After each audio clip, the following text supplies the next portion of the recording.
كانوا قليلا من الليل ما يهجعون.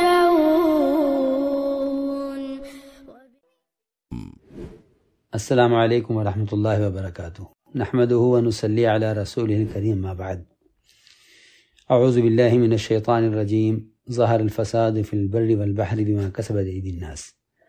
اس میں کوئی شک نہیں کہ اس وقت پوری دنیا میں یہ وبا ہم انسانوں کے گناہوں کا نتیجہ ہے۔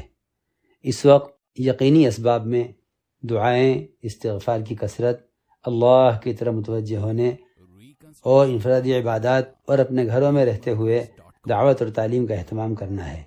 یہ اللہ رب العزت کے عذاب کو ہٹانے کا اور اس کے غصے کو ٹھنڈا کرنے کا اصل ذریعہ ہے۔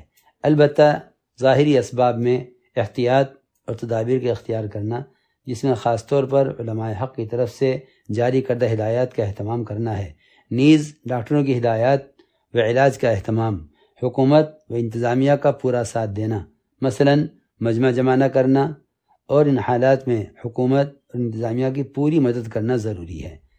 بندہ از خود بھی دہلی میں ڈاکٹروں کی ہدایات کے مطابق اپنے آپ کو کوارنٹائن کیے ہوئے ہے۔